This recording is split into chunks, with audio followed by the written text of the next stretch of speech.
Buenas tardes, mi nombre es Brian Martínez y junto a mi compañera Andrea Godínez vamos a hablar acerca de qué es un diseño de investigación.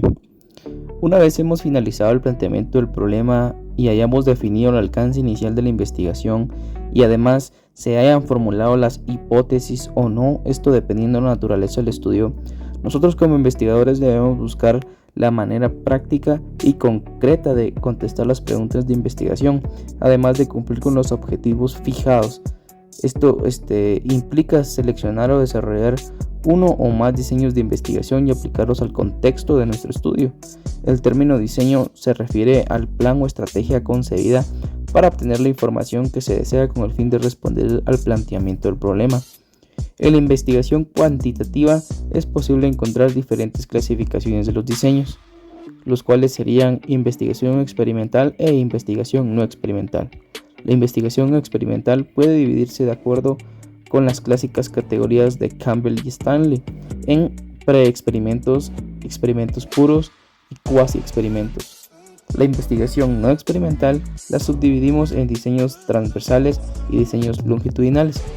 Hablando de los diseños experimentales, lo podemos definir con el término experimento, el cual se refiere a elegir o realizar una acción y luego observar las consecuencias de O también podríamos decir que se define como observar la causa y efecto de un fenómeno. Para este tipo de estudio necesitamos varios requisitos. El primer requisito es la manipulación intencional de una o más variables independientes. La variable independiente es la que se considera como supuesta causa en una relación entre variables. Es la condición del antecedente y al efecto provocado por dicha causa se le denomina variable dependiente. La variable dependiente no se manipula, sino que se mide para ver el efecto que la manipulación de la variable independiente tiene en ella. El segundo requisito consiste en medir el efecto que la variable independiente tiene en la variable dependiente. Esto es igualmente importante y como en la variable dependiente se observa el efecto, la medición debe ser adecuada, válida y confiable. El tercer requisito es el control o la validez interna de la situación experimental. El término control tiene diversas connotaciones, sin embargo su aceptación más común es que si en el experimento se observa que una o más variables independientes se hacen variar a las dependientes, la variación de estas últimas se debe a la manipulación de las primeras y no a otros factores o causas. Y si se observa que una o más independientes no tienen un efecto sobre las dependientes, se puede estar seguro de ello. A continuación daremos un ejemplo aplicado a la medicina. A continuación hablaré sobre un ejemplo de los diseños experimentales, que fue el descubrimiento de la penicilina. Hablaré sobre su historia. Todo comenzó en el año 1928. El bacteriólogo Alexander Fleming se encontraba trabajando en el Hospital de Mary de Londres, donde durante sus vacaciones dejó algunas placas de cultivo de bacterias de Staphylococcus en su laboratorio. Cuando regresó, sorprendentemente halló una placa donde había un moho de color azul verdoso y en su alrededor de este moho las bacterias habían desaparecido. El moho pertenecía al género Penicillium y producía una sustancia capaz de matar a las bacterias.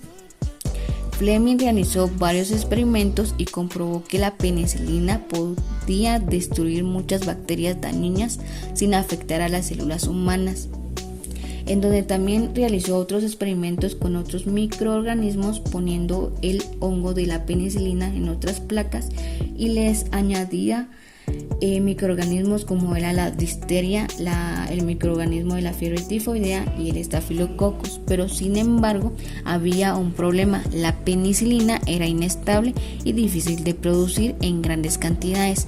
Fleming publicó sus hallazgos en 1929 para la comunidad científica, pero sin embargo no prestó demasiada atención. Años después, en 1940, un equipo de científicos de la Universidad de Oxford, liderado por Howard Flower, por Henry Chines y por Norman Herting, retomó el trabajo de Fleming, donde realizaron experimentos en ratones infectados con bacterias mortales. Los tratados con penicilina sobrevivieron, los demás murieron. Luego probaron la penicilina en un paciente humano. También lo probaron en pacientes graves, pero sin embargo el policía fue de gran atención porque tenía una grave infección por estreptococos. El paciente mejoró, pero la penicilina se agotó antes de que el paciente pudiera curarse por completo. En 1943, con el apoyo del gobierno de Estados Unidos y grandes compañías farmacéuticas, la penicilina se producía a gran escala. En la Segunda Guerra Mundial salvó la vida de miles de soldados heridos y marcó el inicio de la era de los antibióticos. En 1945, Fleming, Flower y Chain recibieron el Premio Nobel de Medicina por su contribución. Hoy en día, la penicilina sigue siendo uno de los medicamentos más importantes de la historia. Sin embargo, la resistencia bacteriana es un desafío creciente, lo que nos recuerda la importancia de usar los antibióticos con responsabilidad. El descubrimiento de la penicilina cambió la humanidad y dio un inicio al ciclo de los antibióticos. Esta ha sido nuestra explicación. Esperamos que les hayan gustado. Muchas gracias.